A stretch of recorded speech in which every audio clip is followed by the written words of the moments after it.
good vibe, we shine on the light. Welcome to chat night, we bring you good vibe, we shine on the light. We all over the world, chat night Africa.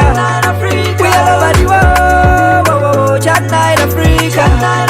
Welcome to chat night, we bring you good vibe, we shine on the light. Welcome to chat night, we bring you good vibe, we shine on the light. We all over the world, chat night Africa. We all over the world, chat night Africa.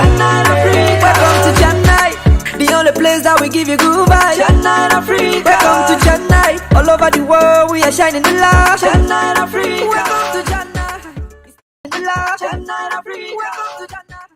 Hello, everyone. Welcome to this week's edition of Voices of Africa on Chat Night. My name is Divine Chamukong, and I'm anchoring this broadcast from Washington, D.C. metropolitan area. Few people watching this broadcast are unaware that there is a war in anglophone Cameroon, an armed insurgency since 2017. Now, what no one knows is where all this is going, what the end game is. The government of Cameroon appears to be dogged in the logic of outright victory, military victory, I mean. On the other side, the fragmented separatist groups are engaged in what looks like a cyclical firing range. Former friends, now bitter enemies. In the middle of this confusion is mounting casualties. Ladies and gentlemen, that is why I decided to bring one of the key players in this war in anglophone Cameroon, Mr. CapoDaniel. Ladies and gentlemen, join me now in welcoming him on the platform.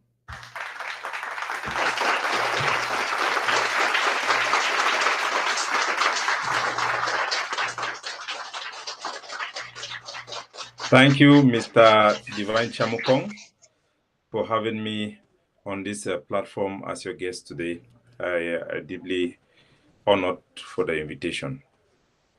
Thank you, Mr. CapoDaniel. I should be the one to say thank you for accepting to be here. I invited another Amba leader. I invited another Ambazonia leader to be. I invited another Ambazonia leader to be on this platform with you to debate you. He accepted, and at the last minute, he declined to show up, that he wouldn't show up to talk on the same platform with you. Anyway, we will continue with or without any person who accepts to come and then later on declines to show up. Thank you again for accepting for honoring my invitation. Usually my questions are not very friendly. And I like to clarify this, that we do not invite people on this platform on account of how much we hate or like them. We invite guests based on the impact what they do or don't do have on ground zero. It's on this reasoning, on this core, that we have Mr. CapoDaniel taking my questions today. Mr. CapoDaniel, let's jump into it. You have consistently said you trained a lot of the fighting people, the fighters on ground zero. Many years have now passed. Are you winning the war or you are losing it? Yeah. First of all, Mr. Chamukong, I would like since it's a public issue and your invitation to my person was made public, so I think the Ambazonian people who watch you and the people of Cameroon as a whole would like to hear maybe a reaction from me from your introduction. Yes, you did publicize the invitation to me and Christopher Anu as well, and he did turn the invitation down at the last minute. And I think that is testament of how dysfunctioning the Ambazonian Liberation War has become. Christopher Anu claimed that by having a debate with me, somehow I don't know what is going on in his mind. But this is somebody who had interviewed Issa Chiruma. He was basically introduced to the Ambazonian public by Issa Chiruma. He has talked with John Frundi. He recently made a request from Eric Chinje, that he wants to have direct negotiation with the government of Cameroon. These are public information that we all know of. And the reason why Ambazonian leaders do not debate each other is because they are afraid to be seen as people who don't have any tangible solution to our problems. So people like that are always running away from debate. We always stand open to debate any Ambazonian leader, as we have been working in this struggle for the past 8 years to represent the best interests of our people. And those who work for the public interest should fear no debate. We are very transparent. Me and my team in the People's Right Advocative Platform, we are ready to debate anybody, anywhere to advance the cause of our people. So, are you losing the war or you are winning? We have won this war in terms of the initial trigger of this war. As you know very well, this war was declared in an airport by the president of Cameroon, Paul Biya. In his own imagination, he was supposed to defeat our resistance within a couple of weeks. He promised to arrest all of us who have championed this struggle as Ambazonian from the diaspora. He promised to bring us back in chains. Somehow he managed to pick up Seseko Ayoktabi, who is now in prison. That actions was declared by panels in the United Nations and the High Court in Abuja as illegal actions. So the Cameroon is a rogue state that do not respect international law. Even in that its dark hole of illegality, they have been unable to defeat us completely for the past 8 years, and the resistance still continue. And Mr. we are winning. Yes, we are winning Mr. for the CapoDaniel, you say you are winning. How can you, with a straight face, say you're winning? When you train people to fight, the ultimate goal was to go to Boya and hoist your flag on the Prime Minister's lodge. You are kilometers, thousands of kilometers away. How can you say you're winning? Come on. No, I agree with you on that basis, on the basis of the goal that we have set for ourselves as this struggle started. But do not forget that this war was triggered in 2016. The struggle for our people for self-determination have been existing for the past 60 years. But this particular war was triggered in 2016. And we were acting in invocation of our right of self-defense. So we were defending ourselves. Of course, we set ourselves certain goals as a result of anger and bitterness from the treatment we were having for the Cameroon government. We should make no mistake, the initial grievances of our people collectively that were represented by the leaders of the civil society were to ameliorate the difficulties we were facing as minority people, the English-speaking people. Our court system were being francophonized, we were being marginalized, we had no real say in the management of a dictatorship. And that forced our people to come together to present their cases. When that consortium was banned, the consortium of the civil society was banned, the Cameroon government launched a brutal war against our people who were resisting. And the whole concept, why I say we have won, is because the stance of Cameroon initially was similar to what Russia is claiming in Ukraine, that Southern Cameroon was a historic part of Cameroon that was lost to Nigeria. And this rhetoric have been repeated right from the days of Amadou Ahidjo. They claim that we are some part of the territory that was lost to Nigeria, and they mourn that the northern part of the British Cameroon that joined Nigeria was indeed part of Cameroon. And from the beginning, we said that no, the Southern Cameroon is an international entity with internationally recognized border, and we have the right of self-determination. And at the end of the day, through the Grand National Dialogue, the Cameroon government have conceded to say that we have a uniqueness in our historic background from being people of the British Cameroon. And for us, that is the biggest victory we have. So the problem is that our cause for self-determination have been radicalized by the actions of the Cameroon government. Moderate like Seseko Ayoktabi, when he was taken away from the scene, we have radicals like Sako, we have Ayabacho, who have come into the scene to dominate the struggle and carry us from a struggle that was focused on the people to a struggle that has been focused on the savagery of war. So the goal for independence of Ambazonia is a long-term goal. It is the aspiration of our people that have been expressed. But the question I'm asking you, Mr. Capo, I do understand. I do understand you're not going to outrightly say you're losing, because when you started this war, you were training people to fight the central government My business here is not whether it was wrong or right. This is an independent platform. But the goal was to go to Boya. Am I correct? Yes, you are correct. In that case, we therefore, will say, yes. We will say that, of course, our military goal that we set for ourselves is not attainable. And that is as a result of both our internal dynamic and the enemy we face. And that is not to say that we have been defeated, because the resistance continues. Our goal for military liberation, of course, is no longer attainable. I think even Ukraine sometimes we'll come to that. We'll come to that. Yeah. I just wanted to make sure that at least we set the right premise, that nobody has won or nobody's winning. I mean, government forces have not completely eliminated your fighters, and you've not. You cannot say that you've won. You've beaten government forces on the floor, on the ground. The impression I get when I listen to you, Mr. CapoDaniel, is that you would like to see the armed insurgency end and not drag on. You are not in Boya yet. What were you thinking when you thought that people should carry arms and fight the government? Why did you think that was the way to go? As they say, as John Frundi said a while ago in the 90s, if you push pussy reach for riverside where you know sabi for swim, it go fight back. When a government is oppressive, denies the basic human right of a people of assembly, the right of political association, the people are forced to fight.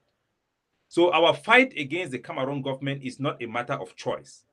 We got into this fight because the Cameroon government dismisses our identity as Anglophones, rejects the notion that we came into this union out of self-determination, and we had to fight for our identity. So we have been putting out resistance, not on the basis of whether we can win or not.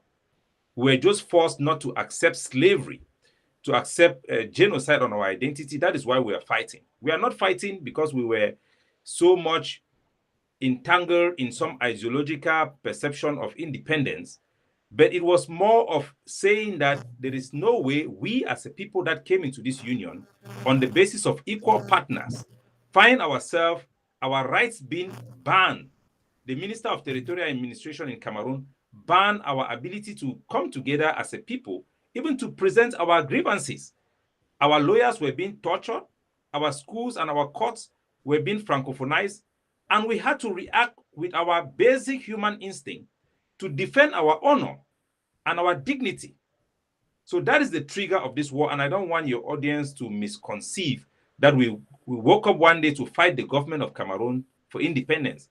We were pushed to this war by the reaction of Cameroon. I get the argument. I mean, consistently, you guys have said that Yaoundé, that a war was declared on you, and so you had to fight back. Now, Yaoundé has argued that you started, and then you were Ayabacho's assistant defense secretary, if I'm not making a mistake. Yaoundé has argued that you killed men and people in uniform, soldiers, and so they definitely had the right to use force. Why is that argument from Yaoundé wrong? That argument is just an excuse. There have always been a radical element to Southern Cameroon nationalism right from the day one, since when we were in Onugu as part of Nigeria, carrying the Nigerian flag for 41 years. There have always been an element in our society that want absolute independence. And that was expressed by when our funds gathered in Manfé, in the Manfé conference, to appeal to the British government when we were still a British territory, trust territory, that we want independence. So there have been people who have consistently fight for absolute independence, but their voices have always been the minute, minimal minority within our communities, that the majority, they had no effect. Ayabacho and the president of the LCYL, Dr. Beneza Akwanga, had started armed resistance in the 90s after the Cameroon government refused to concede power, to transfer power peacefully to John Frundi when he won the election simply because he's an Anglophone. But those war for independence did not catch fire amongst our youth. the Declaration of Independence that was declared in the radio station of Boya were not embraced by our people. The difference now is that we have suffered so much marginalization in the hands of Cameroon that when the Cameroon government decided to ban the consortium, when it was negotiating with the same civil society people on the table, our generation, the millennia, we say we have no way to go other than embrace the ideology of radicalism. We were forced to train boys to pick up arms because our villages were constantly burnt. The actions of the ADF of Ayabacho to kill some Cameroon military personnel were not actually action taken by Ayabacho. These were those actions, he was just claiming those actions, but those were reaction from very angry youths who were justified in self-defense because the Cameroon government deploying gendarmes, burning villages, killing women, raping women. Honorable Weber testified to some of those atrocities in the parliament of Cameroon. His daughter, his relatives were raped, people were being killed, and our boys acted in self-defense. If we were considered as part of Cameroon, let me just finish. If we were indeed considered as part of Cameroon, as equal people of Cameroon, the president of Cameroon would not have declared war, but rather he could have reversed the ban of our assembly, of the ban of the consortium, release our prisoner Abobala in time so that the radicalization process will stop and call for dialogue. But he waited for years for people to die, people to pick up arms, get into a no-reverse situation that we have found ourselves where we are today. Let us take that. I mean, let's go by your logic that you rose up in self-defense. Assume that you're a farmer and a tiger comes and is eating your goats. Are you going to go after that tiger with empty hands, with bare hands? That's committing suicide, and that's been the argument made by some people. Mr. CapoDaniel, you are fighting. You chose to fight an army that's better trained, better funded. And today, you're talking about drawbacks. Didn't you see this coming? And not at all. It was instinctive. You don't fight when you are being raped. A woman who is being raped cannot be expected to succumb and not shout, not fight back simply because the person who raped you is going to punch you harder. Human dignity would dictate that you fight back, even if you know that you are going to lose. Our initial reaction to pick up weapons was our instinct, human instinct, based on rational thinking, that even though the Cameroon government is better armed, better supported, we could not watch our dignity being rubbed on our face, our women being raped, villages being burnt without fighting back. And we are very proud of taking that decision. And that is the only reason why the Cameroon government have conceded in their so-called National Grand Dialogue, where they conceded that we, the people of the Anglophones, we are our struggle is legitimate based on our linguistic and historic differences from the rest regions of Cameroon that forms the former French Cameroon. So they have considered that we were right. We pick up arms for legitimate reason. The Cameroon government have capitulated. They have accepted that we were right initially, and they should do the right thing now to make the necessary concession and to, instead of pursuing this route, imaginary route of total defeat of Ambazonia, but should to look for a negotiated solution. That is why the Ambazonian People's Right Advocative Platform, which I am the chairman, was born. Because we, the youth, are the people who fought this war. We sustained the propaganda, we sustained the resistance, we trained the soldiers, and most of the organizations that emerged after 2016 simply took advantage of this struggle. And the partisanship that have developed within our movement have required us, the youth, the millennials, to step up and say that the reason why we are fighting this fight was to restore dignity to our people, and we must be rational.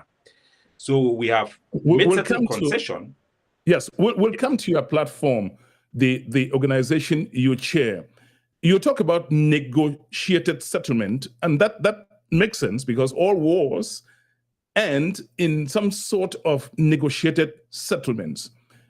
The question that everybody would be asking you when you mention that, Mr. CapoDaniel, is if Paul Biya today decided to negotiate Who is he talking to? The people, the group you call Ambazonia has about 4 presidents. There's President A, B, C, D.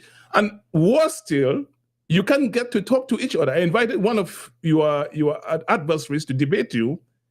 He turned down that request when he had accepted. If he cannot debate you, how are you people going to talk to Paul Biya? If Paul Biya wants to negotiate, who is he talking to? That's the question. Yeah, I think the right answer to that question is Cameroon do not lack people to negotiate with, because when the Switzerland government offered to mediate, the Cameroon government accepted in principle and never showed up. Definitely the Switzerland had done their homework. You cannot fight with somebody you don't know. We all know the players who have sustained this war. Even though our internal dynamic do not allow us to unite, like you rightly said, there are individuals who have claimed exclusive power to represent the struggle. And we know that there is no rational support of their stance. Those are those people who are self-aggrandized and they are fighting for their ego. They don't put the common interest of our people in front. The people that the Cameroon government negotiated with in Canada, I had submitted to the Canadian government when they were doing their research work through the HD and the various NGOs that supported that negotiation, the principle of the principle of influential, how influential groups are.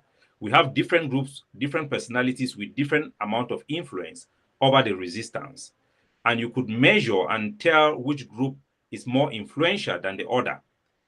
And you have to have a critical mass in order for negotiation. These are very common practice in international law. When there is a will to negotiate, the government will negotiate. Are you suggesting that the government will come with the question I'm asking you, Mr. CapoDaniel, is, let's say Yaoundé wants to negotiate. They have a Ministry of Foreign Affairs. Yes. I'm going to ask you the question again. Is he going to be talking, are they going to be talking to you, to Chris Anu, to Ayabacho, Ebeneka? You people can't even sit in the same room. So how is this going to go on? If you meet Yaoundé now, the other groups are going to disown that and say they don't recognize it, or that you've taken some money from the back end. So the question again, who is Yaoundé going to be talking to? If they The whole purpose is, why should Yaoundé talk? That answer is going to give you the reason, lead you to the next answer. Who can Yaoundé talk to? Why should Yaoundé talk? It should be that Yaoundé have come to the conclusion that it wants negotiated settlement. And he has to look at, in the struggle, which are the organizations that represent the resistance, that are open up to negotiate a way out of this struggle. Then they will find partners to negotiate. When I don't think there is any Ambazonian group that don't want to negotiate. The only difference is that every groups have already predetermined, they put out their position in terms of negotiation. There are groups that have said that we want liberation, independence, and nothing other than independence. In that cases, groups who do not want to make any concession, it is very difficult on how you approach those groups. But my organization, my personality, have been responsible for 90% of the defense of Ambazonian case internationally. For the past 4 years, I've been the one that have been there in the international community to human rights, to help to build the capacity on the ground, to help with our ethics in the ground, to recruit soldiers, to promote our identity and all those type of stuff. We have built forces on the ground. So it boils down to the fact that even though one group do not have exclusive control of all the forces, they have different consequentiality, have different level of influence. You can tell by how many people in ground zero pay attention to which leader, how many soldiers, how do we affect the conduct of those soldiers? Which leader today in Ambazonia is capable of saying that the fighters should stop, and then they will stop? We'll come to that. There is absolutely no leader who can call off complete cessation of hostility. But in the real war where you and I live, we know that fighting like this will never have a complete end. Even in the Basque in Europe, where you have Spain, the ETA was fighting against for separation from Spain, even when they had a peace deal, not everybody was satisfied. There were still people who were still resisting. So in the case of Ambazonia, we must put humanity first.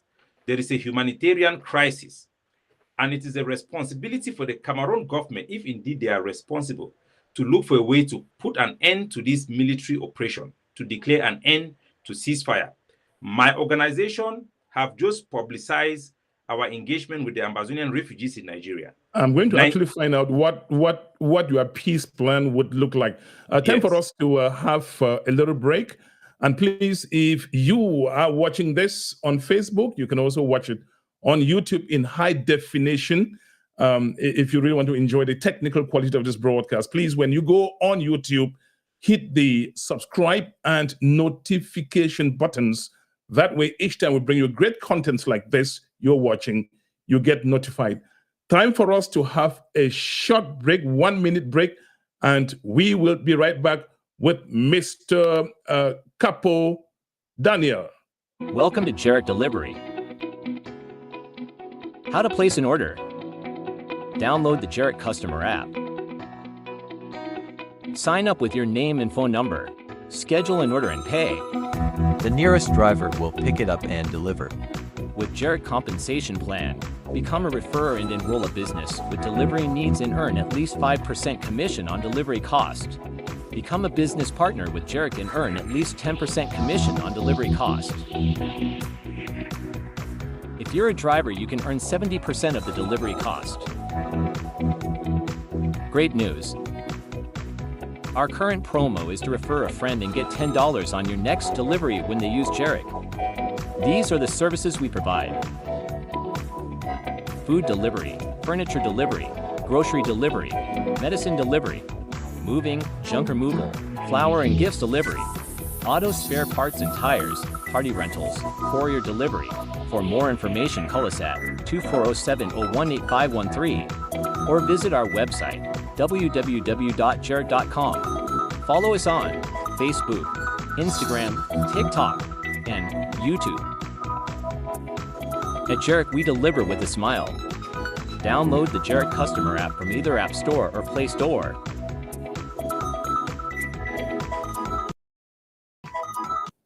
You are watching Voices of Africa on Chat Night Africa. My name is Divine Chamukong. Ladies and gentlemen, once more, let's welcome Mr. CapoDaniel on the platform.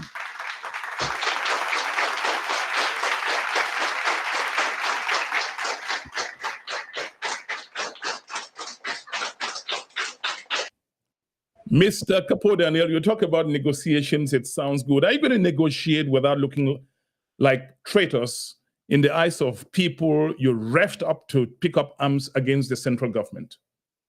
Yeah, this struggle and this war for us is not about us. It's about the people who are dying and who are suffering. And I must say, from the last where we end the conversation, our people are trapped right now between the rock and the hard place. There have been ideological position that some individuals within our communities have taken that is unattainable, that is not reasonable. And those type of ideology have trapped our people between the rock and the hard place. The Cameroon government have since adjusted their position following their Grand National Dialogue. I don't speak for the Cameroon government, but it has opened a window for us to rethink our strategy that we adopted initially for liberation by force. And that is something our people, our movement is engaged in. So to your question, our movement is focused about the people, not about us. So when we want to negotiate or when we are looking for solution, we are not thinking about how do people perceive us. The ETA group in Europe, the Northern Ireland who made peace with Great Britain, were also seen by the radical element within their movement as people who have betrayed their cause. The cause for independence for Ambazonia is not a suicide rope that we must hang on the neck of our people. Leaders must be able to humble themselves and submit themselves to the best interests of their people, even when it goes against our ideological stance. We are fighting for independence. We want independence. And the right thing for a leader to do is, when you realize that your goal is unattainable, for you to make the necessary adjustment, no matter how painful it is. For somebody like me who have trained soldiers and sent them to war, some of those soldiers have died, and I look at their kids today, I still see their faces in my dream. The most important thing to me is not how proud I will carry my head with a dream that they fought for, but is for me to be able to live this life one day and tell those people that their fight was not in vain. If we say that we are going to fight either for independence or nothing else, and we are not able to deliver independence, that means we are going to fight for nothing else. That means we have accepted to have a total loss scenario. That for me, since when did it occur to you? Since when did it occur to you that fighting now for outright independence is an unproductive thing to do? I think you have it completely upside down. Okay. We started this war because the Cameroon government banned the consortium, arrested Agbobala and the rest of the leaders of the civil society that collectively represent the Ambazonian people as a whole. For us, that was a declaration of war, for reasons that the Cameroon government have since conceded. The Cameroon government conceded in their Grand National Dialogue that the people of Southern Cameroon are a unique people that comes from our historical evolution from the British Southern Cameroon. That was what we were fighting for. We were fighting for recognition. After that declaration made by the Cameroon government and the adoption of the special status, they have considered that point, and it is time for us as people to now reconsider our approach. And since that concession was made, several negotiation attempts have been made. That negotiation attempts, I think, was only possible out of the Cameroon concession or Cameroon defeat. So we are now ready to engage with Cameroon now that the Cameroon government say, okay, yes, we accept that you people are people from the former British Southern Cameroons that came into this union as a people. So now it's time for us to negotiate with them. Before this period, we will not negotiate. Before this period, we will not accept to concede. The only reason we concede today is that because Cameroon have conceded, and it is the right thing for us to do. If they did not concede, do you reasonably think that you can beat the government of Cameroon militarily in the battlefield?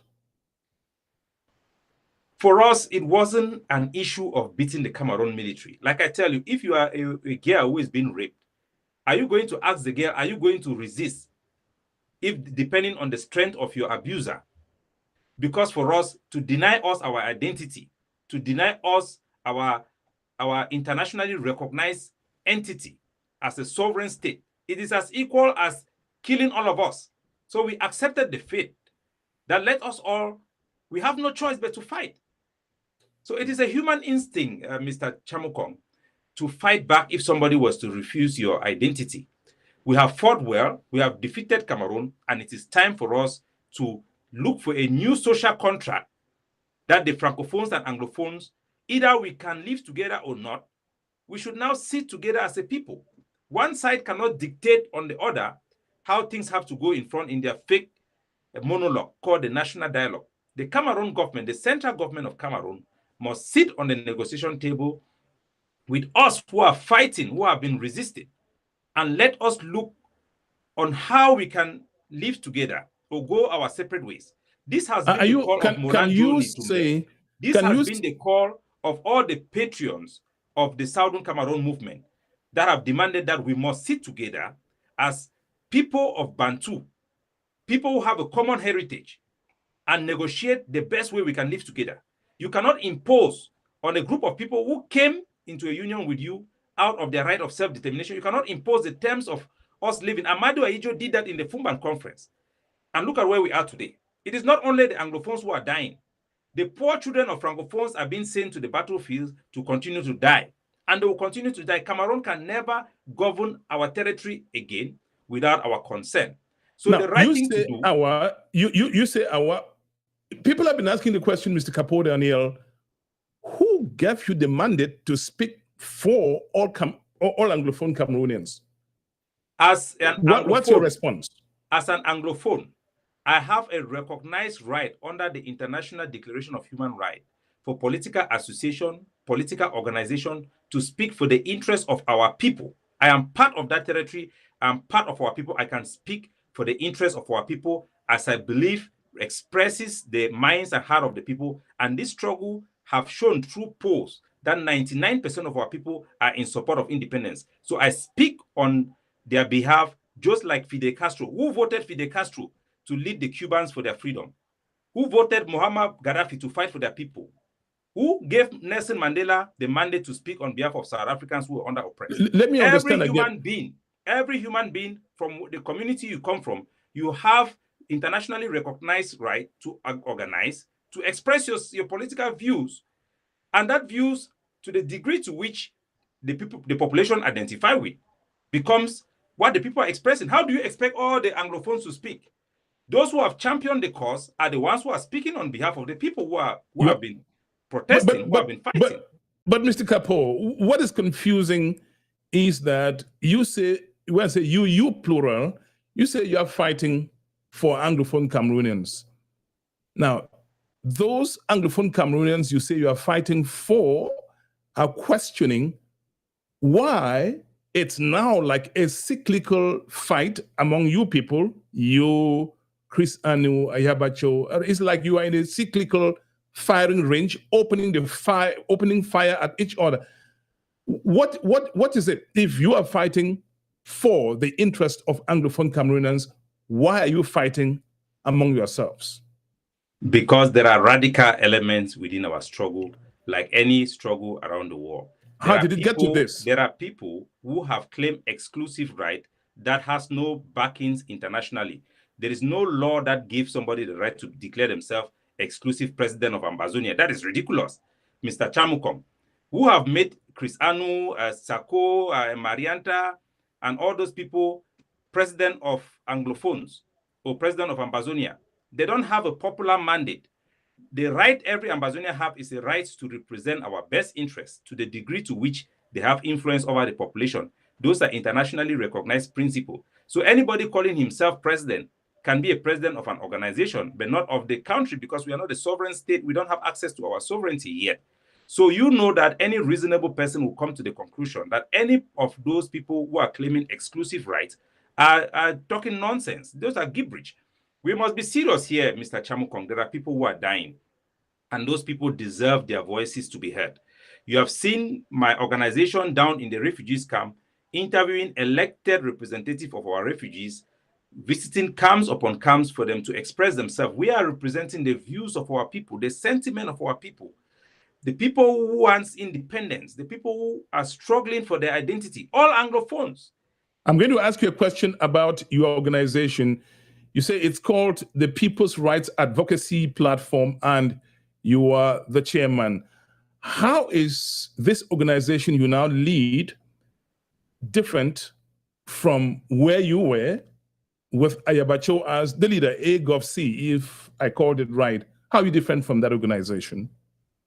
The AGovC, that is led by Ayabacho, which I was a senior representative of that organization.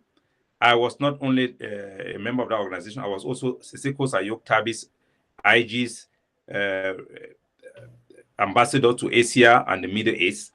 I've been serving this struggle at the highest level. I was one of the first commanders that led the Manu Tigers in the initial wars of this struggle.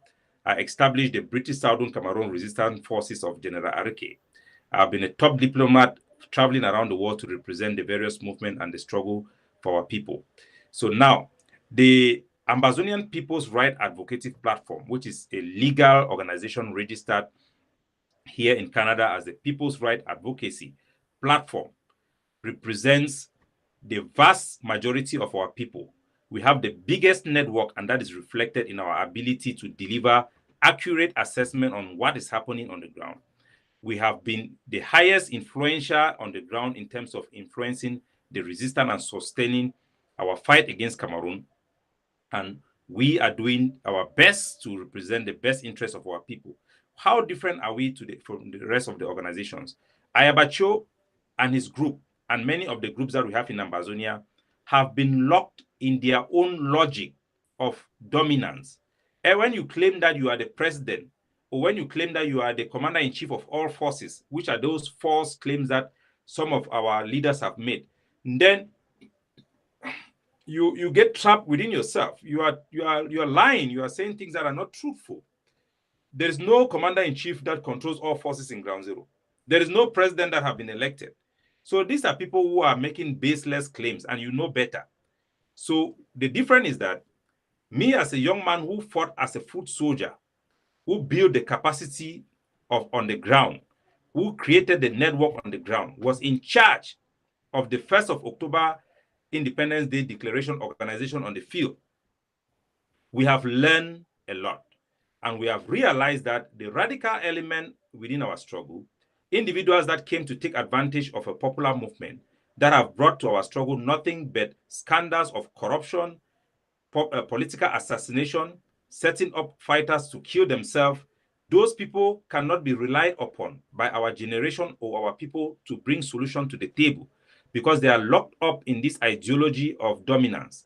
So we who fought for this struggle, who will build the resistance, we have that responsibility not to abandon our people between the hard rock and a bad place, but to step up to leadership, or governize our people for political solutions that are attainable.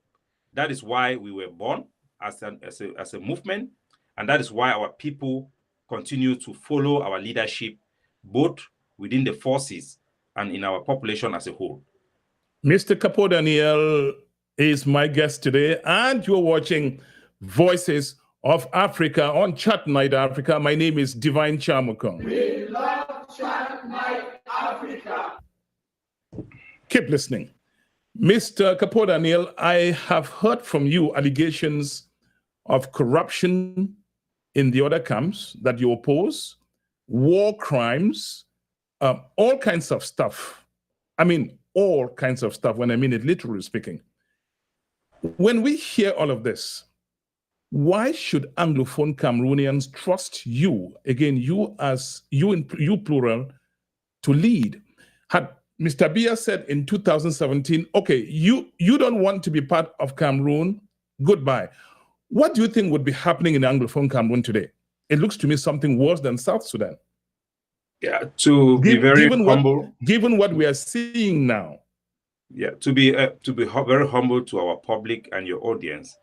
What you are saying is a sad reality. When we started fighting this war, we're fighting a brutal regime that respects no law or human right. Unfortunately, we have realized that amongst ourselves Anglophones, that same Francophone virus have infested our society. We have people who are more corrupt than Paul Biya. We have people who are more diabolic than Paul Biya. And if we Anglophones were to go today amongst the various organizations that we will have a civil war that might even be worse than what we find in South Sudan. That is why responsible people like myself have come out. And to be honest with you, right from the beginning of this struggle in 2016, when the uprising began, I have always championed best practices. I remember when my brother there, Eric Tato, was instructing people to chop off the hands of people. I was the main person that stood up and said that, no, not in our name. This conduct are counterproductive. When the corruption in Sako, embezzling $2 million that was collected for self-defense and soldiers were dying on the ground, I was the first person to come up and say that this man is a corrupt man. He's a con man, somebody who is wanted back home for crimes that are very despicable. So I've always stood for best practices, fighting our way to make sure we sustain the resistance while maintaining our cohesion. Now, unfortunately, those efforts, as you can tell by what is happening, have all been in vain because we are not able to unite ourselves. It's not possible for Anglophones to come together. But I think that those of us who champion this, who actually build the capacity to resist, those of us who sustain our propaganda, we have the responsibility to land this ship safely. And that is exactly what I'm going to do. Keep watching Chat Night Africa! The phone line is open. I told Mr. CapoDaniel that when he comes here, he should be ready to take questions on the phone, and we require courtesy. If you're going to call, the number is 240-603-7367. 240-603-7367. You can dial the number now. You will ask your questions directly to Mr. CapoDaniel, but we require courtesy. Again, you don't have to agree with him to be courteous on the phone. Our platform, Chat Night Africa, is not a partisan platform. That's why we have AMBA leaders come here. We have CPDM people come here. We have Federalist people come here. That's because they realize that we are fair but tough in our questioning. Mr. CapoDaniel, you have said that you've served as a diplomat. You've served some diplomatic functions within your cycles. How is it that all these years, no country is identifying with what you are doing in Anglophone Cameroon, identifying with you to fight the central government and cut off from the rest of the country? It comes across to me like selling pork in a neighborhood where people don't eat pork. You're selling it to yourself. Mr. Chamukong, I think that is really not true. You are a journalist and you must recognize the fact. When we started this war, the ambassador, who is a top diplomat of the United States back in Cameroon, called out Mr. Paul Biya for war crimes, for targeted killing. The Cameroon government was denounced for cutting off the internet to stop our population from communicating with the diaspora. The German government that was supporting the fight against Boko Haram withdrew their force. When Donald Trump came into power, he cut off Cameroon from AGOA. The international community have been calling out Cameroon on this quest, and they have stood side and side. Yes, I agree with you. I agree with you. Things change. Hold it there, Mr. Capo. I agree with you that the government of the United States, I mean, they've been denouncing human rights abuses across the world. But that does not translate to mean that they side with you cutting off from Cameroon. There are two different things. As a matter of principle, this struggle was all about Cameroon denying the existence of the former British Southern Cameroon as a territory with a people that have rights to self-determination. That changed in 2019 when the Cameroon had their Grand National Dialogue, their own way of coming out to say that we have conceded. And since that time, we saw the language of the international community change. There have been calls for direct negotiation. There have been calls for negotiation without precondition because our case is legitimate. That is why the Switzerland offered themselves and the Canadian offered their good office, because this is a legitimate case that represents the aspiration of a people who are under subjugation. So, of course, the international community sympathizes with us as minority people who are being slaughtered, whose rights have been refused. But now, as the table have turned, Cameroon have made some concessions and given some whitewash decisions to deceive the world that they have actually solved the problem. Making concession is good. We welcome those concessions, but Cameroon have not resolved the problem. Cameroon must sit down with the parties to the conflict and make negotiated settlement that will resolve this war. So as I'm going to come back to this question again, Mr. Capo. If the government of Cameroon decided to talk to you, what's the guarantee that Mr. Yabacho is going to go with the decisions that you make with the government of Cameroon? There is no guarantee. That I can tell you. But that's the problem. That will always be a problem. Even in Colombia, not all the factions came to the negotiation table. But this is what we have to know. My organization is the organization with the broadest network within our society. We have the biggest influence over our resistance. And the solutions we have submitted in our peace plan paper represent the best aspiration that is being embraced by our people increasingly today. And we believe that resolving this conflict lies in these solutions we have proposed as a separate. I'm going to come to the solution after this break. You are watching Voices of Africa on Chat Night Africa. We love Chat Night Africa. And on this platform are 3 broadcast programs, Voices of Africa, which is what you're watching now. You also have Healthline, and you have Family Matters. We air our shows concurrently on www.chatnightafrica.net. It's a stunningly beautiful platform, broadcast website. You ought to go there and explore it. It's beautiful, one of the best you would find. We are on LinkedIn. We are on 2 places, on Facebook. We are on YouTube. And let me say this, if you want to watch this program in sharp resolution, go to YouTube now and search Chat Night Africa. Please remember to show us some love by hitting the subscribe button and notification bell. If you have Android phones, you can also go to your Play Store and download Chat Night Africa app there. Once you tap on that app on your phone, you get connected instantly. Ladies and gentlemen, let's have a break for 1 minute, and I will be right back. Welcome to Garrett Delivery Service LLC. Have you been looking for a reliable and affordable moving company? Garrett Delivery Service moves your belongings using extra safety measures. We offer customized solutions to fit all of your delivery requirements, saving you time and money. We are dedicated to providing you with safe and prompt delivery services by partnering with a network of local drivers. Feel free to call us if you need assistance with booking your delivery. Here are some of the proficient services we offer: local moving services, furniture delivery services, medicines delivery services, letters delivery services, documents delivery services, grocery delivery services, food delivery services, flowers and gifts delivery services, junk removal services, home cleanout service. Other attributes to make you hire our fascinating services. Operational since 2019, 24/7 availability, timely delivery, trusted partnership with local movers. We value your time, maximum customer satisfaction, reasonable rates. Get in touch to book your delivery.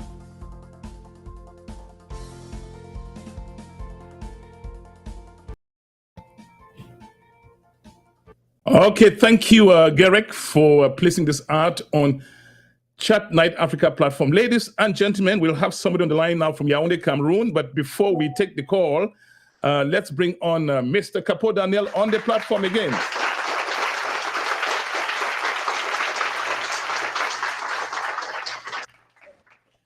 Mr. CapoDaniel, we have somebody on the line. Just hang on. We will be having, I just got indication that she is on the line from Yaoundé, Cameroon. You are watching Voices of Africa on Chat Night. She is on the line. Hello, this is Chat Night Africa. Hello, Uncle D. Good afternoon, good evening. Thank you. Everybody on the planet is listening to you, including Mr. CapoDaniel in the studio. Thank you so very much. Hello, Capo. How are you, my brother? You're welcome, my dear. Capo, thank you. I have a question for you. We know presidential, I've listened to you and your willingness to talk with government and ease things for our people. And I want to say, we know how this government, there has been deadlock in all attempts to dialogue with the actual government. And presidential elections have been announced for 2025. And we all know in crisis situations like this one, presidential elections present a window of opportunity to foster inclusivity, participation, representation, and conflict transformation. I would like to know if you, when I mean you now, I'm talking about you, the leaders, even though you are not speaking with the same voice, can you, for the sake of the same people that we have been struggling for, give permission to anglophone Cameroonians to massively register and vote in 2025 so that we can oust this government and expect a a new La Republique government or whatever government that will be willing to dialogue with us and put things right. Because I know with the authority, with the powers that the boys on Ground Zero have, they are the best people to lead this campaign for people to vote, to observe the vote, to secure the vote, to count the vote and make sure they are counted and secured. Are you willing as to come together as the leaders of the Ambazonia to use this window of opportunity? Thank you. Thank you so much.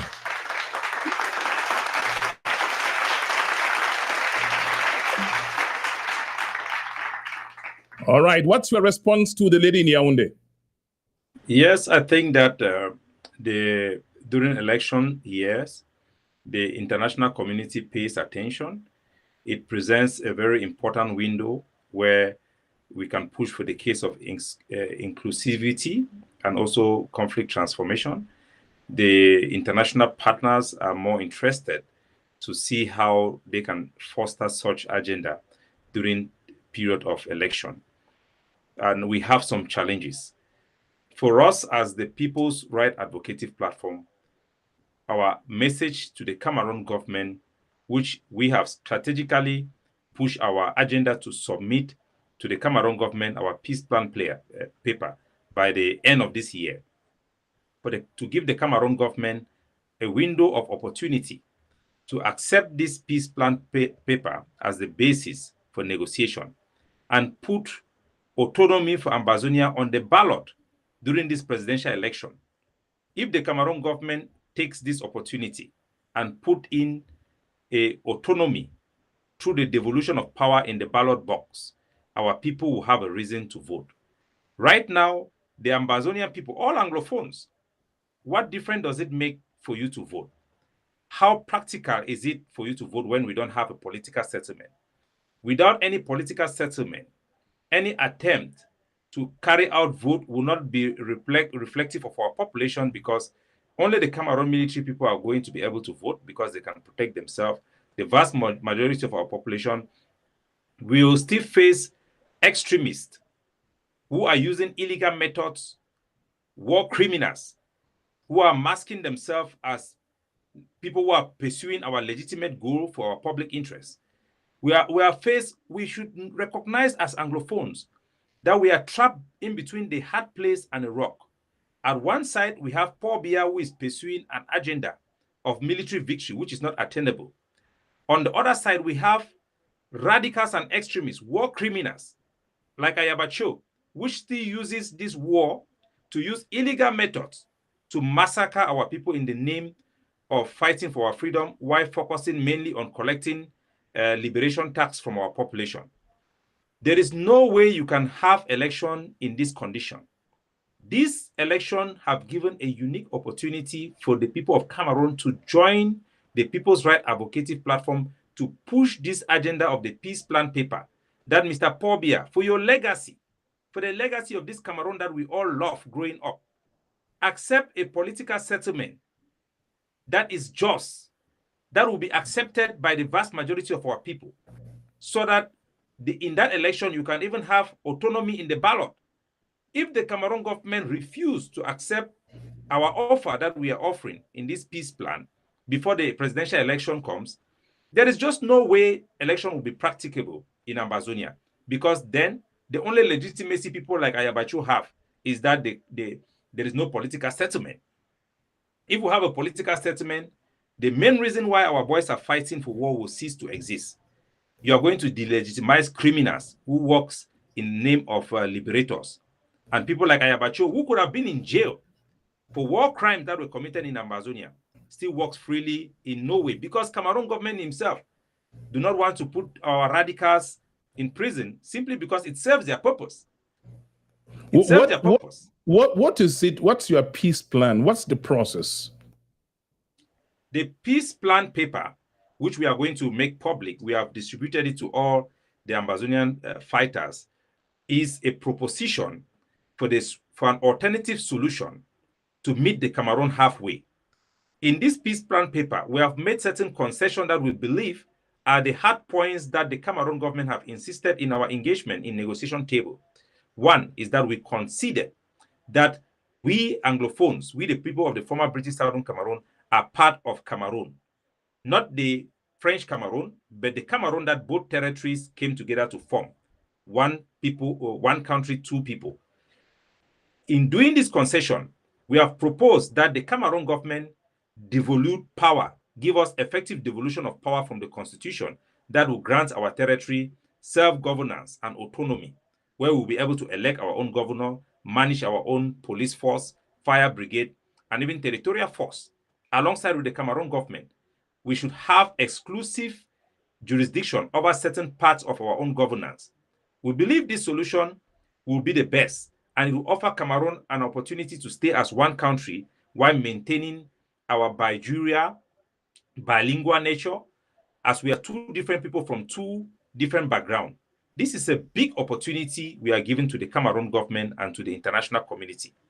And we hope that by the end of this year, when we submit it to Cameroon government, we don't believe we have the threshold support from the international community, but we are getting there.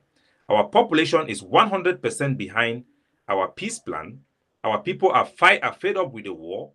They are disillusioned by the delusion leaders that we have, who are accusing everybody of being with La Republic. And our population wants this war to come to an end.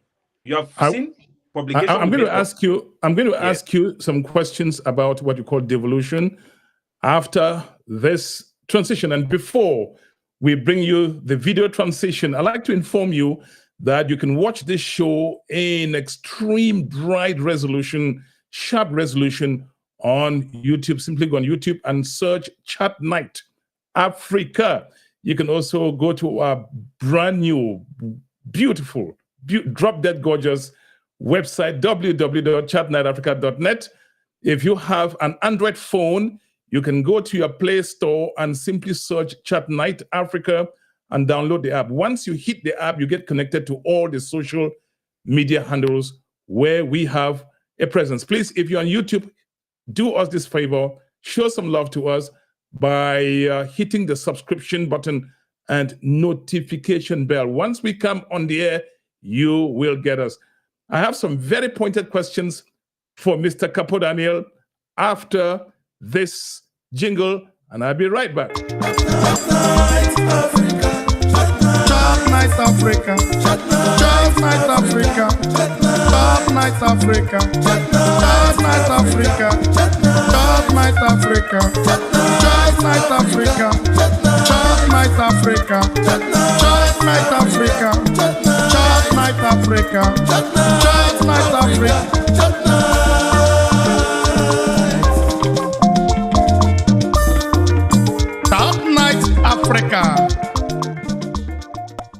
Chat Night Africa, Africa's voice to the world. My name is Divine Nchamokong, and I am anchoring this broadcast from Washington, D.C. metropolitan area. Keep watching Chat Night Africa.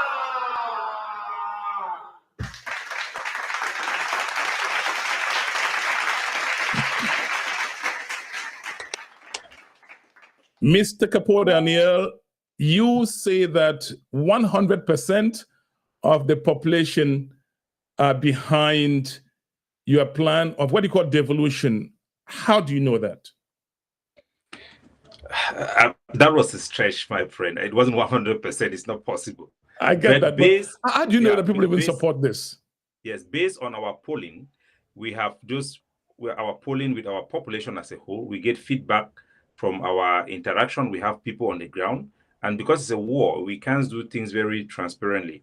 But from all the polls we have made, our population is for political settlement. They understand the dynamic of the struggle, and they want us to end the war. And we have a strong mandate from our people, the forces, and our refugees, political prisoners, our diaspora population who wants to go back home. But we all agree as Ambazonians, as Anglophones, that we want freedom. We want separation. Ultimately, we want independence. But we know the possibility of that happening. There is one thing also I want to point to you. This is true. And mark my word. every Ambazonians or every Anglophone who is fighting for the right of equality, who is fighting for the right of self-determination, for the right of freedom, whatever they are fighting, we all have one thing we have agreed right from the beginning of this struggle, that we do not stand for illegal methods, the killing of our own people. We do not stand for the use of criminal war crimes in persecuting a legitimate aspiration of our people. That is why Eric Tato was rejected for butchering our own people. And that is why today our people are rejecting Ayabacho. In some areas, they are bundling his people who follow his ideology and turning them over to La Republique, because we, as much as our people are fighting for their right of self-determination, we also reject illegal methods, criminal activities against our own people. Our people reject excessive lockdown. And these are the voices we represent in the People's Right Advocacy platform that we have struggled with for a long time within the various movements. And we have said that enough is enough. It's time for us to put our people first, put their interests first, and make sure that whatever we push forth as a solution should be paramount to what will meet the demands of our people. You reference some polls that, and not only you, I've seen a lot of people reference polling that Anglophone Cameroonians want independence. Again, my question I'm not here to justify one thing or the other. I'm just asking straight questions I also get from the other side. What did the questioning or the questionnaire say? Did it say you want independence by war? Or because if you just ask people, do you want independence? A lot of people are going to say yes, of course. But if you ask, do you want independence by war? You perhaps will start getting different answers. What was the question in the polling? The scientific polling that we can quote publicly was what was done by the AGC of late Cardinal Tumi. People actually, it wasn't on the question, but people went out of their way.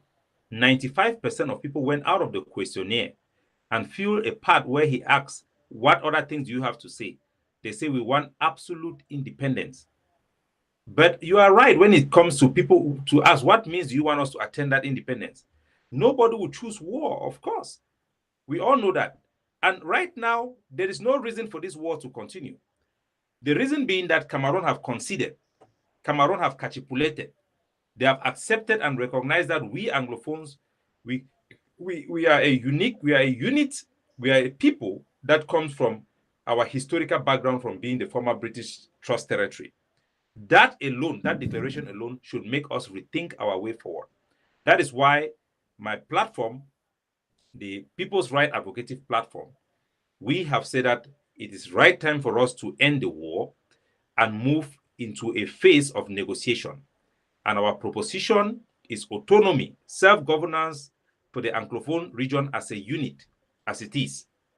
That is why we are pushing forward for this peaceful solution that will de-escalate the war on the ground and isolate the radicals, because our people are trapped by those who are radical, who are not reasonable, who don't have the interests of the people at heart. You persecute our own people should not be allowed to continue to run the road of Ambazonia. It should not continue. Mr. CapoDaniel, you keep referencing Ayabacho as a war criminal, as a radical. If you did not share his ideology, how were you his deputy? When I was his deputy, remember that this war, Ayabacho have always been the underdog, somebody who have been fighting for relevance and fighting to see the limelight. He was chased out of UK. You have videos of Ambazonia running behind him saying that this is an oil dealer, somebody who is known for scamming. But nevertheless, he had some very dedicated people who follow him and have a very disciplined force in Ground Zero.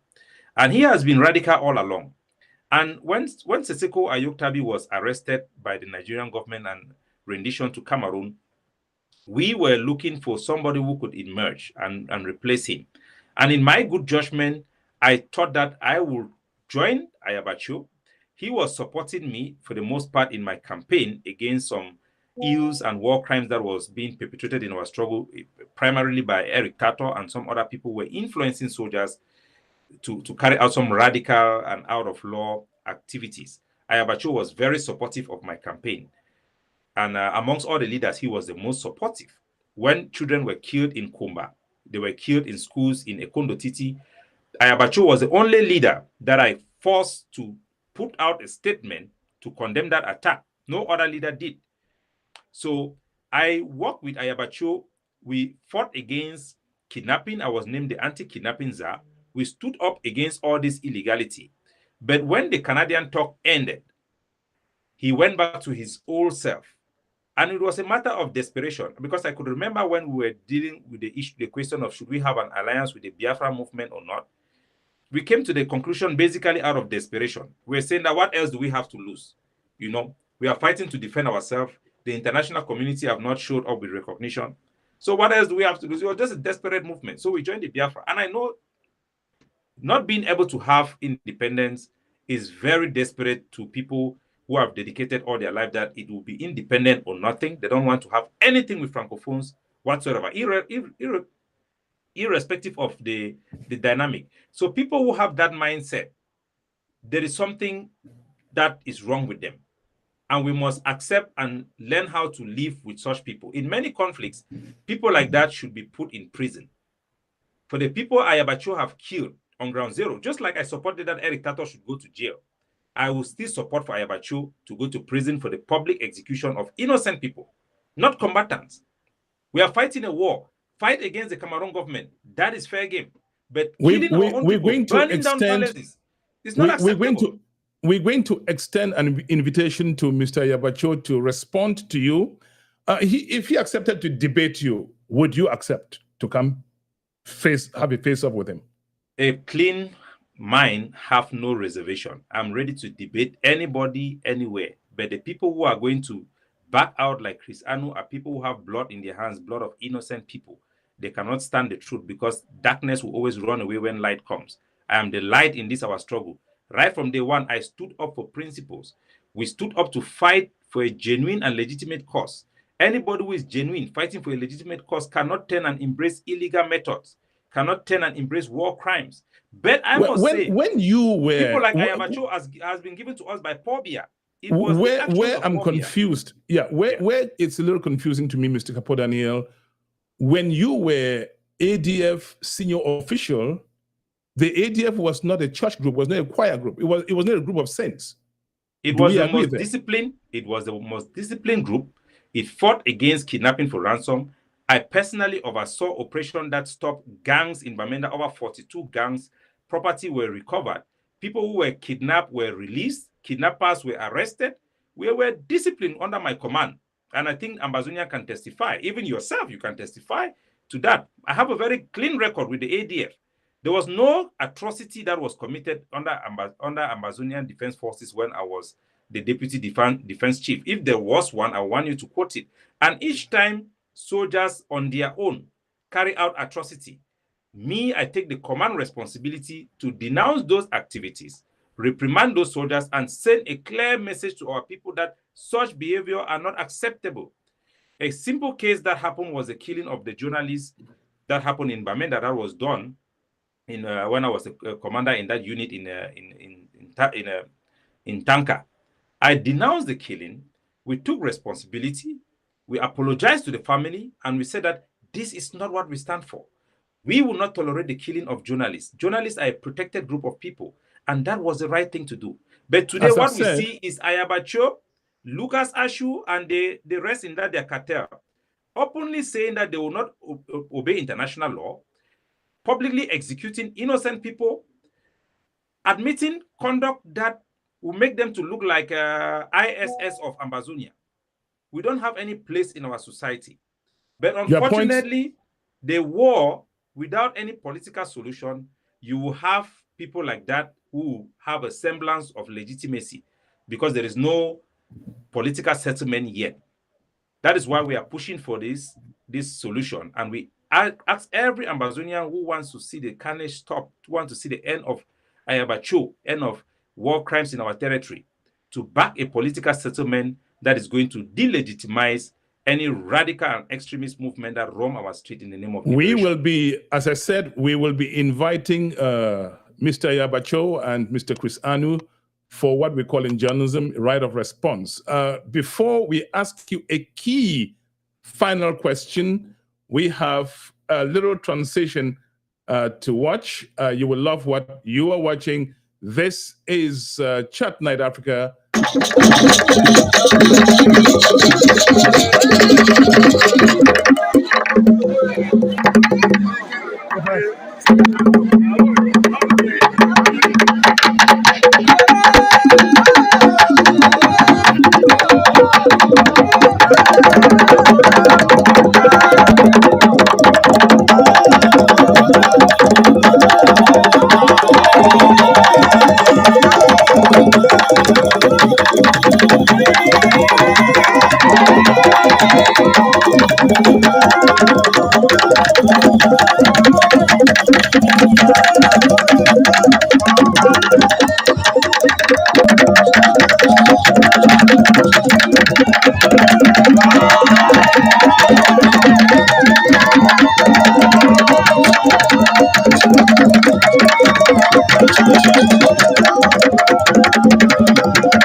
So I guess I'm live now. I can't see my host.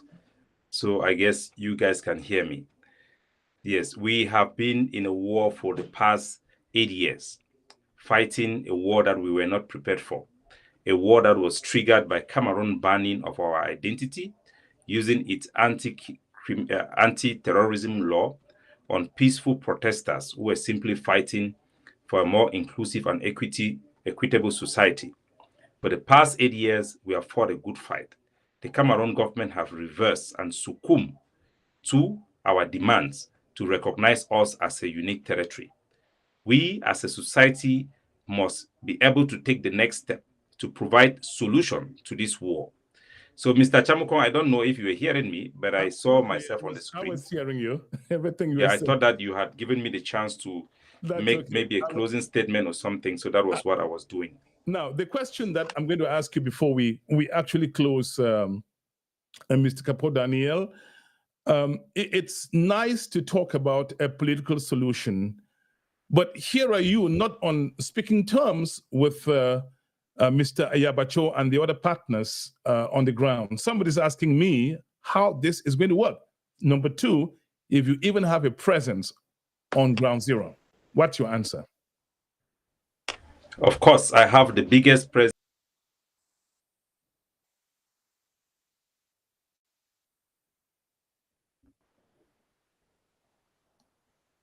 Yes, go ahead, please. Go ahead. I'm sorry. Yeah, of course, we have the biggest network within our communities. The actions, especially our dark forces that were carrying out what we call fire brigade, You have heard of fire instances, sabotage operations within Cameroon. We have seized those operations as part of our de-radicalization process in order to gear up for the possibility of a negotiated solution. Yes, there are always going to be differences amongst us, the various Ambazonian groups, and there are groups that are going to oppose even a peaceful settlement. Even if we were to have independence today, there are still going to be groups that are going to continue the battle for dominance. But we must focus on the people and move past that. We have the influence. And like the Canadian talks, as I told you, I had written a document which the Canadian used as a way to carry that process, which is called consequentiality. There's no group in Ambazonia that have absolute command and control like a government will have over its soldiers. What we have over our soldiers and our people who are resisting and sustaining the liberation is the influence we have. And right now, I'm the most influential Ambazonian activist that is engaged in this struggle based on polls that was provided, data that was provided from us by Google, based on their calculation from YouTube and WhatsApp. So we have the biggest voice that speaks on behalf of our people. And we believe that a political settlement that we are offering will be key in ending the violence and demonetizing, de-radicalizing our youth from the most radical elements amongst our society. We don't expect that everybody is going to agree.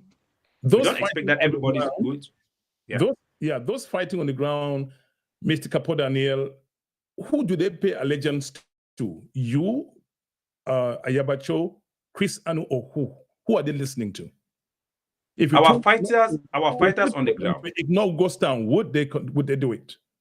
Let me respond to your question. Our fighters on the ground do not adhere to any chain of command like a contemporary military would do, where the commander-in-chief will give order and those orders will be carried out like people who depend on their salary from a central government. Our soldiers on the ground rely on legitimacy of the struggle that is provided by our articulation from the diaspora. They believe in our leadership. They trust our ability to show them direction, and they look upon us as people who have influence over them. And now it is upon us on how we use that influence. A political solution, I'll give you an example. Amongst our soldiers, about 60% of them wants a negotiated settlement. Amongst our civilians, about 95% of them want a negotiated settlement. So we have different policies from our population. But to resolve a struggle such as this, the ability to end the war depends on the legitimacy of the fight. Why the fighting is going on today, why the fighters are continuing to fight today, is because the solution offered by Cameroon government is not seen as being meets with the aspiration of our people. It's cosmetic, it's not acceptable. It is a solution that is being imposed by the regime. Our population trust us, who have been the most influential in sustaining the resistance, the most influential in fighting for their narrative, to be able to have that same influence and trust in them, in us, to transmit to them what is acceptable. And that is what leadership is all about. And that is why you have me today in your show. You didn't just go to the street and look for any anglophone to bring them to talk about this struggle. I believe the reason you call me is because you know I'm a credible leader. I have led soldiers in battle. I have a big influence, the biggest influence over our soldiers, irrespective of our camps. So this is how it should be done. We have offered a peace plan paper to the Cameroon government to grant our people autonomy. If the Cameroon government is interested in peace, they should accept this peace plan and let our people return back home. I'm going to call you back for your last word before we wrap up this. And if people of the Ayabacho camp and the Chris Anu camp are listening, you will be having an invitation from me. And I'm telling my audience, if you don't see them come, then we invited them and they refused to show up because they have to respond to all the allegations or statements made by Mr. CapoDaniel. That's what, to us, independence of journalism looks like.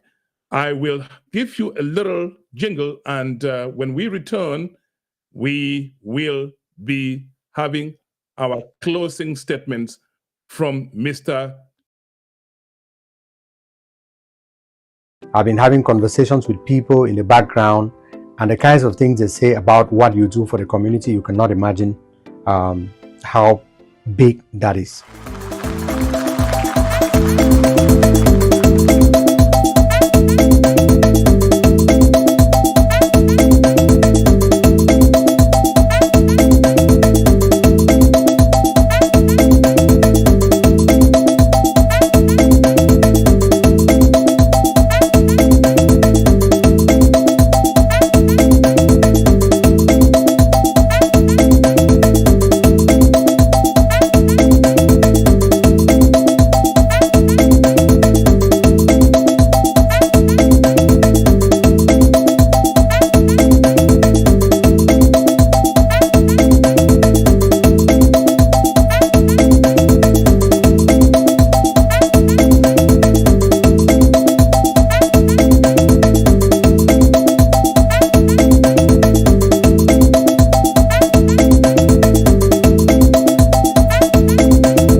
watching Voices of Africa.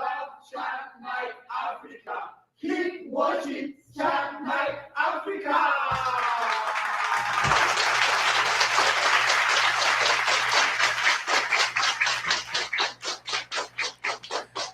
Again, if you are watching this on YouTube, please hit the subscription button and notification bell. We've lined up powerful contents for you in the weeks ahead. We're expecting to have Mr. Yabacho and Mr. Chris Anu to come and respond to the statements that we would have loved to have them all on the platform to debate each other, but unfortunately, they're not. I don't know why you guys cannot come and talk to the audience. Let Cameroonians weigh each other. I mean, for what they are. I just don't understand. Isn't it obvious? I think, Mr. Chamukong, you should be honest with yourself. Do you expect Ayabachu to come and say that the people he executed in he can come and say that he did not do it, that you were responsible because you were his deputy chief of... I wasn't his deputy chief. No, I'm not saying... No, his spokesman, actually, the Human Rights Watch is a forensic investigative team that presented evidence that those were war crimes committed on our streets. Do you expect him to accept? I had a question texted me from Mr. Fidelis Casper.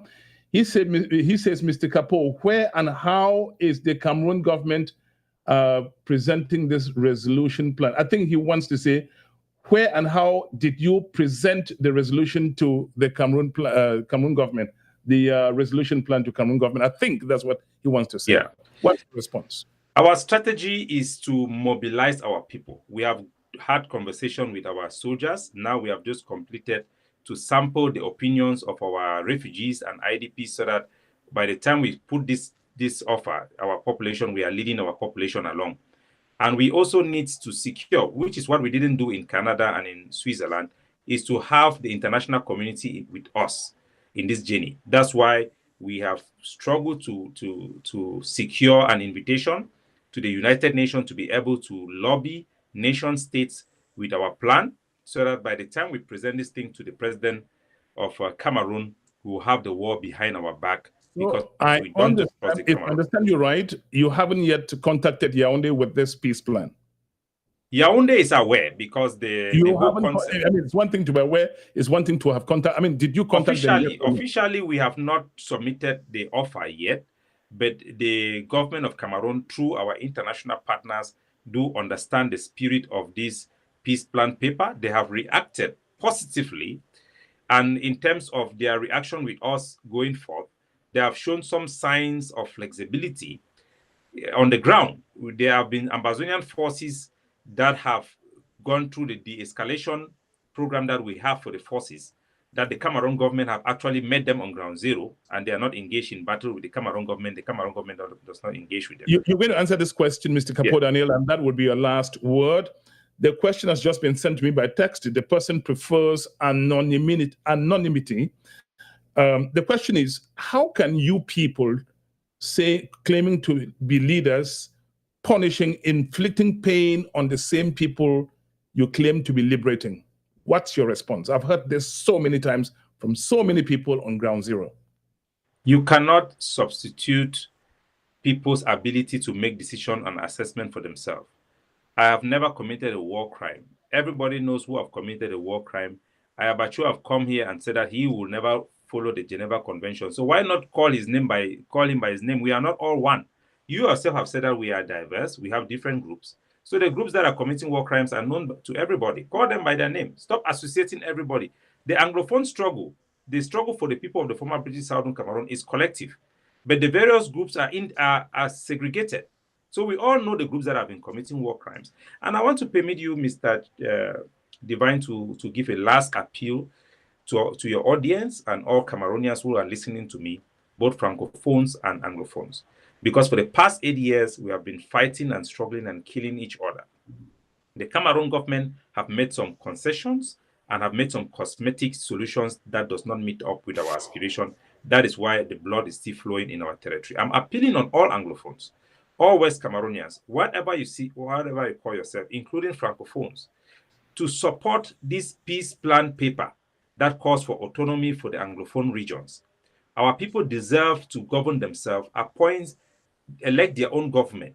Let us stop the charade. Let us come together as Bantu people and apply real pressure to the enemy. And I also understand our people who have been turned off by war crimes, people who use illegal methods to prosecute this struggle. They do not represent the vast majority of our liberation movement. The vast majority of Anglophones wants to be self-sufficient. They want to have a space of their own where they can express their uniqueness, but they do not support war crimes in our territory. They, for the most part, are in captivity. They are in captivity from the hands of radicals, extremists. And the only thing that can save us is political settlement. That will usher in a new era where both Francophones and Anglophones, like Martin Luther says, I have a dream that one day Anglophones and Francophones shall work as equal partners to prosper that region of the Delta region in the Gulf of Guinea. That is my dream. I'm going to ask you a question, which I have, again, I listened to before I invited you here, and I'd invited Chris Anu as well to appear with you. He declined. Before I invited both of you, I called a lot of people in Bamenda, in Boya in the southwest, lots of villages in the northwest and so on. And they were shocked that caterpillars that have been sent to construct roads are being burned by some of your fighters. They were burned by the ADF. And that is not by... If somebody owes you money, let's say somebody owes you, yes, even that person is your enemy, and he decides to pay that debt, are you going to refuse that? Well, that's your enemy, you're not taking your money. The reason I'm asking this question is because we Anglophone Cameroonians, we have been complaining that we didn't have roads, we didn't have this for 60 years, and that is true. Marginalization was true. But what many people are not getting, and I'm echoing their feelings here now in what I'm saying, is caterpillars are sent to tar the roads, to construct the roads, and you are burning the caterpillars. It's not making sense to a lot of people. Don't you need the roads? When is Paul Biya going to drive on those roads? I get their feelings. I get their feelings. And as a leader, I affirm their feelings. I'm echoing. Again, I talk to so many people on ground zero, and this is what they're telling me. Yes, I feel their pain, and I feel as I take responsibility as the leaders who have called boys to pick up arms, who have sustained the resistance, that we have failed them in terms of putting up standards within our struggle. That is as a result of our internal dynamic. That reasonable voices are suppressed, bullies have filled the space, and I call on them to continue to have, to engage with our program and follow my movement. It is by isolating the radical elements within our struggle that we can end such internal violence. It is very unfortunate, Mr. Chamokong, that we see what is happening even in Gozang. But I can tell our people as well that they are now taking actions against such radical movement. We should never accept such abuses. Any illiterate who burns the property of contractors without any rationale will be held responsible by our population. We will not accept that nonsense anymore. And more people are speaking up. People like Ayabacho are being called to book. Today, he's threatening to kill everybody. And that is how Pol Pot in Cambodia started. He came from France, from the university, that he wanted to liberate Cambodia. What did he do? He committed mass genocide against his own people. Today, we face the same existential threat from Ayabacho and the ADF. Okay, I'm going to, you say the caterpillars are being burned down by his fighters. So I'm going to invite Mr. Ayabacho to ask him how that makes sense. The commander referenced his name during the burning of that video. Is Amoka. This is one of the commanders that will be making video. I'm going to inviting Dr. Ayabacho to answer responsible to some of these hard questions, same tough questions I've asked you. And I think you are part of the problem. I think you are part of the problem because you, as a journalist, you should be the people who can make assessment. In America, when we watch where you live, we see how journalists, they confront politicians and tell them, you are lying here, you are wrong here. But Ayabacho came to your show. You played a video of people complaining that he instructed people to block the road between Bengui and Bamenda. And you ask him and he tell you that that road does not exist. And you let him go. Why can't you bring those evidence? But you are just interested in condemning all of us Ambazonian leaders. No, not at all. You as a journalist, you should also know that we have expectation from you people. Absolutely. I have invited CPDM people and they have systematically turned down. But when you had the separatists here, what did you do to Ayabacho? I asked him why he would block the road to Bengui. He said he did it. He did. He said that road didn't exist. And what was your response? Well, I didn't agree with him. I don't understand how you would block roads. As a journalist, you must be able to know facts. You must do your research and tell Ayabacho, you cannot say that this road does not exist. At one point, you are saying that you have blocked the road and the road does not exist. What nonsense is this? We need journalists to be bold. Our journalists in Ground Zero cannot speak because they are vulnerable to attacks from extremists like Ayabacho. But you are living in your safety and in your comfort. You also should be held responsible for letting these things happen. You must speak the truth, speak truth to power. It's not a job of us leaders to do that. Journalists must be able to. In America, they do what they call the truth tester. How do you call this thing? Well, the fact check. You should fact check Ayabacho, and because it is there in your YouTube, full of lies and manipulation. Go to your YouTube, edit the video with Ayabacho, and present to the population, your audience, that these are the truth and these are the lies that this man is telling. Let the people know who is credible, who actually represents them. If Dr. Ayabacho accepts my invitation, we will have a vivacious broadcast, I can assure you, and we'll do the same. The idea is to ask the tough questions to all of you, so that that's one way that the press will hold you people accountable. Thank you so much for coming on Chat Night Africa. I just personally don't believe that you should burn Qatar, even if, let me tell you something, if Frank Biya were to come to the Northwest and Southwest provinces, regions, to tar all the roads, I'll say welcome. That they're supposed to have done that for 60 years. And then they come, we're burning the caterpillars. I don't get it. I'm not understanding the logic. You should understand that the radicalism and extremism is not rational. Ayabacho 3 days ago came out with an audio saying that all municipal job works in Ambazonia should stop. And we know that is directly related to the activity of the burning of those caterpillars. He's doing so because he wants to collect money from those contractors. We all know that. Once they pay him off, he will stay back and allow the work to continue.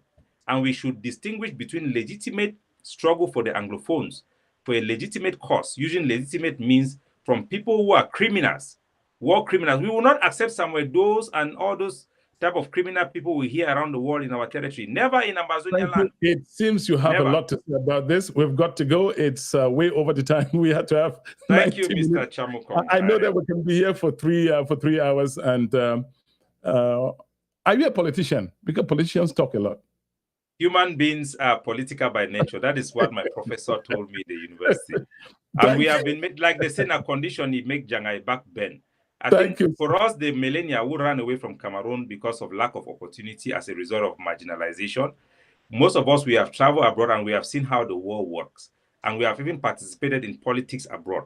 And we say that, no, we cannot stay back and watch our own land in the way it is. That's why we are speaking up, and that's why we are taking the responsibility so that no generation should migrate to look for better life, while we can make that happen back home. We love Chat Night Africa.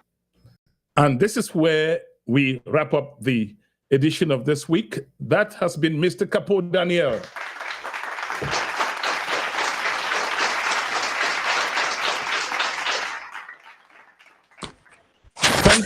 Thank you again, Dan, for coming to take my questions here.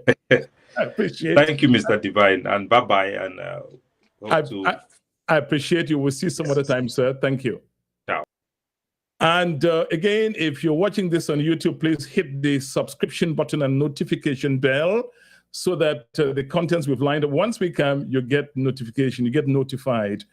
You can also go to Play Store for those of you who have the Android phone, and go to Play Store and download, search Chat Night Africa and download the app. Once you hit the app, you get to all our social media handles. Ladies and gentlemen, that is how we wrap up the edition of this week. My name is Divine Chamukong. I want to thank all of the people who contribute towards the construction of this beautiful platform. And if you want one like this, contact me. I'll hook you up with my friend, Dr. Elo. He's here in Virginia in the Washington District metropolitan area. Dr. Elo is the guy who has designed the architect of this platform. My right-hand man, Mr. Roger Full, phenomenal. That's my tech support chief, phenomenal. We also have the director of transmission, Mr. Mumbalingwa in Chicago. All of these people pull together so that you get the quality of broadcast that you see. Merci à tout le monde. Je vous aime, mais il faut que je parte. I love all of you, but I must go. All good things have an end. Goodbye for now, and I'll see you again. I'm coming back. I'm coming back. I'm coming to get down. I'm coming to dance, We're gonna dance, we're gonna get down, we're gonna party hardy, we're gonna boogie woogie, and when we jam, it's out of sight. This song right here, it's dynamite. I'm ready, I'm coming back.